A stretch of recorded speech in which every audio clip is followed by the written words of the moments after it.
Ahoj, všechny vás pěkně vítám u videa, ve kterém zazpomínáme na nezletilé oběti sexuálního predátora Jaroslava Pulpána. Jaroslavovi Pulpánovi bylo v roce 2012 16 let. Mladík byl uzavřený do sebe, málo mluvil a seznamoval se jen s velkými obtížemi. Úspěch u dívek neměl, ale současně po nich toužil a tak si založil účet na Facebooku, aby se s nimi mohl seznámit alespoň virtuálně.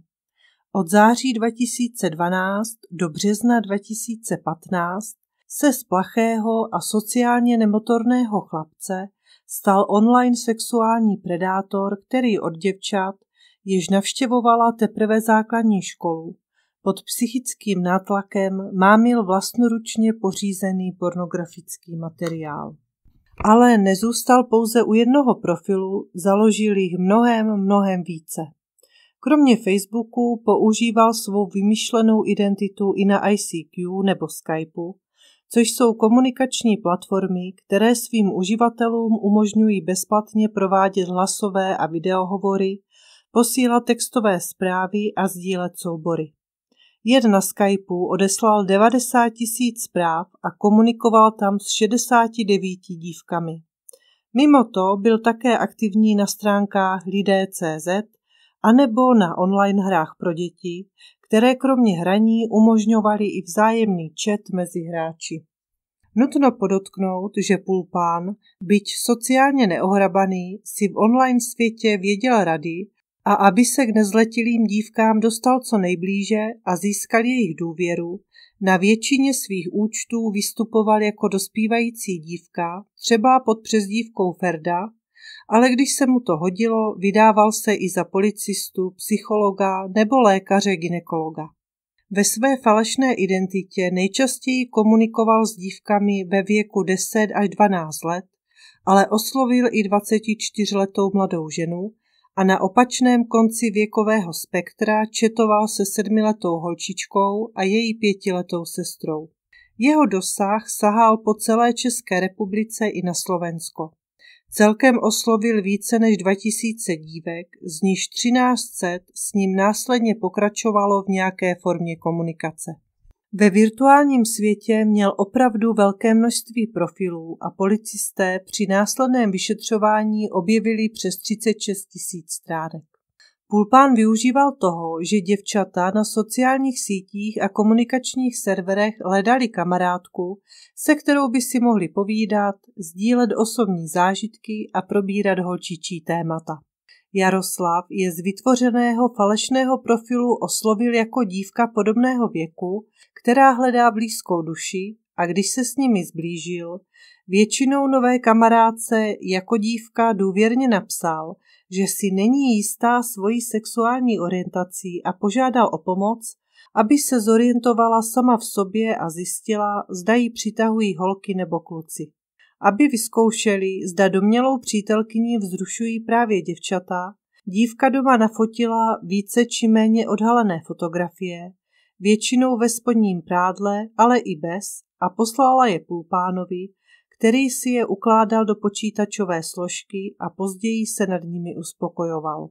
Jakmile dívka svoje odhalené fotky jednou poslala, ocitla se v kolotoči psychického nátlaku a vydírání.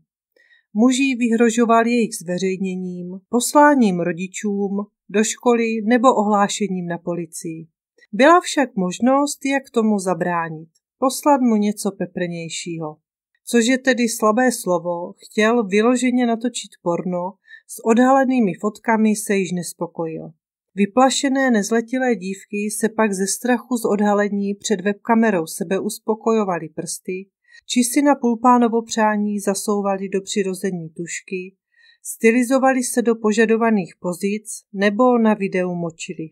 Pachatel, který některým svoje pornografická videa zasílal rovněž, je pak používal k vlastnímu uspokojení.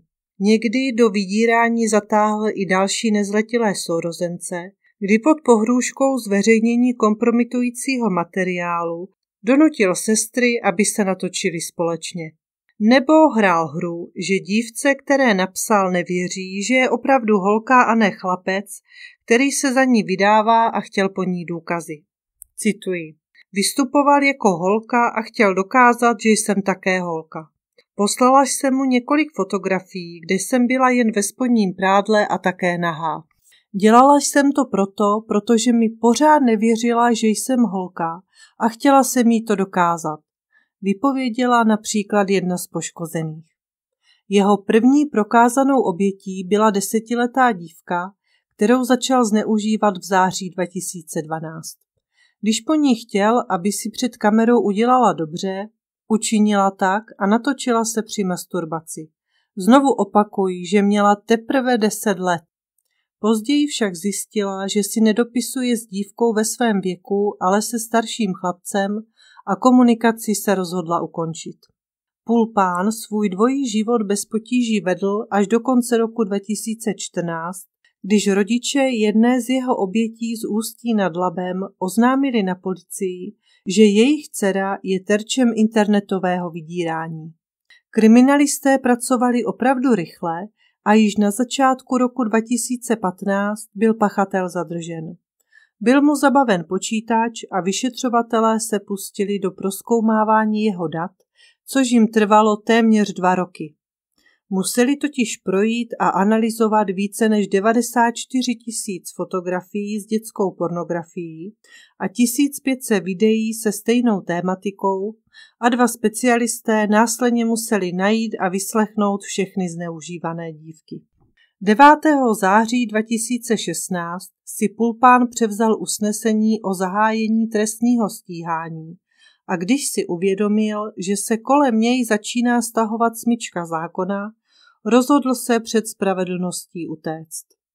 Zvolil Slovensko, kde se snažil začít nový život a dokonce si našel práci ve firmě, která se specializuje na výrobu dílčích součástek pro automobilový průmysl. Policie však nezahálela, vyhlásila pátrání a jeho fotografie se objevila ve všech médiích. Netrvalo dlouho a hned na začátku dalšího měsíce, tedy října, ho slovenští policisté zadrželi v Žilině, a to jen den poté, co byl na něj vydán evropský zatykač. Odtud byl na pokyn prokurátora převezen do cely předběžného zadržení a následně eskortován do Děčína, kde na něj soudkyně uvalila vazbu, protože existovaly obavy, že by se mohl opět pokusit uprchnout a vyhýbat se soudu. Byl obžalován ze sexuálního nátlaku, pohlavního zneužití, ohrožování výchovy dítěte, výrobu a jiné nakládání s dětskou pornografií, zneužití dítěte k výrobě pornografie, navozování kontaktů s dítětem a vydírání. Poškozených bylo 162, přičemž většina z nich byla mladší 15 let. Na tiskové konferenci, kterou svolala severočeská kriminálka, vedoucí prvního oddělení Martin Charvát označil tento případ za nejrozsáhlejší případ sexuálního zneužívání prostřednictvím internetu v Česku. Případ začal Krajský soud v Ústí nad Labem projednávat v prosinci 2017.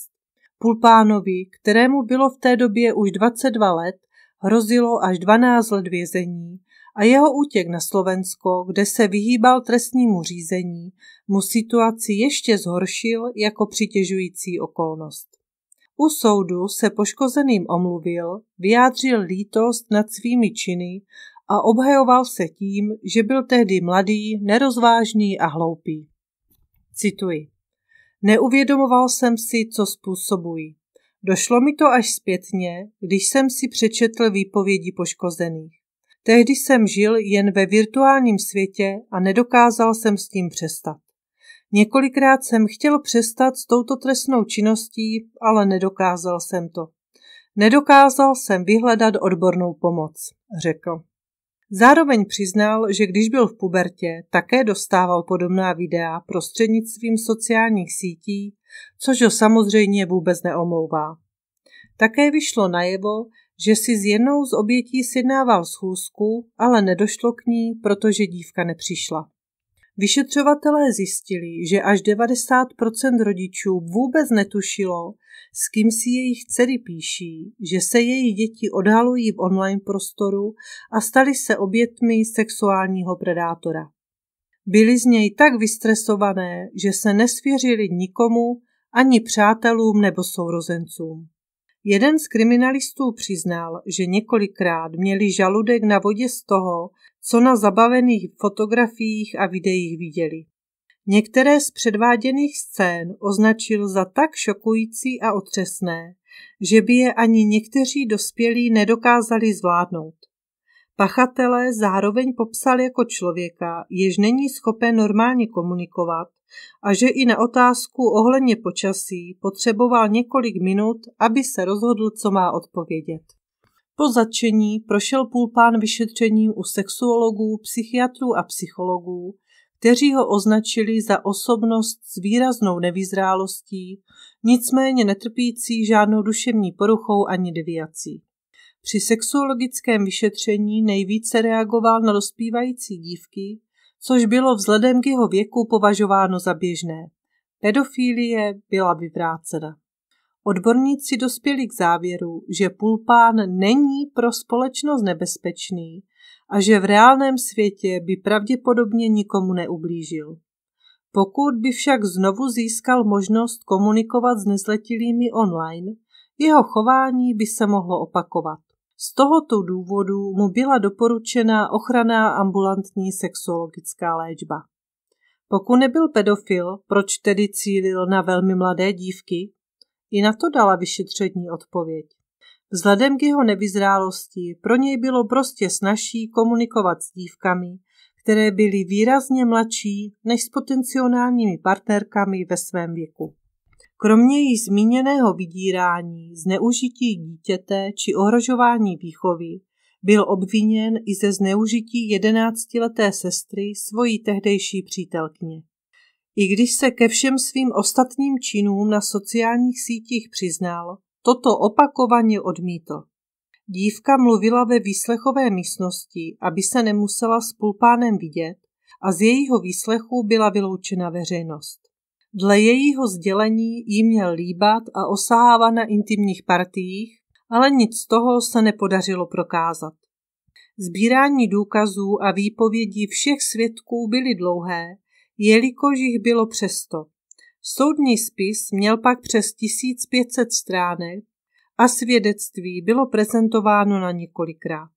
Obžaloba žádala trest mezi 8,5 až 9,5 lety, naopak obhajoba byla pro trest pod zákonnou sazbou, tedy pod 5 lety, a k tomu nařízenou ambulantní sexuologickou léčbu.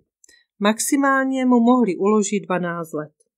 Do karet mu hrála jeho porucha osobnosti i fakt, že část činů spáchal ještě jako nezletilý.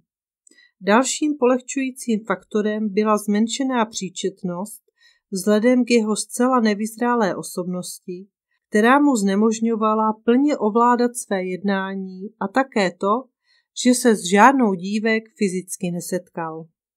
Soud ho nakonec uznal vinným ze sexuálního nátlaku, vydírání, šíření pornografie, z výroby dětské pornografie a zneužití dítěte k její výrobě a z ohrožování výchovy dítěte, kterých se měl dopustit na 160 dívkách. Do vězení ho poslal na 6,5 roku, k tomu mu nařídil oné ochranné léčení a 2 dívkám přiznal odškodné. Další 2 dívky pak odkázal na občanskoprávní řízení. Z pohlavního zneužívání 11leté sestry přítelkyně pak byl zproštěn obžaloby. Současně mu propadl počítač, přes který byl s nezletilými v kontaktu. V rozsudku bylo nakonec podáno odvolání a odvolací soud rozsudek zrušil. Vše nasvědčovalo tomu, že vyhoví obžalobě, která chtěla vyšší trest, ale nakonec mu i odvolací soud potvrdil sazbu 6,5 roku. To je pro dnešek vše. Věřím, že se vám moje zpracování líbilo, děkuji za zhlédnutí a těším se příště. Ahoj!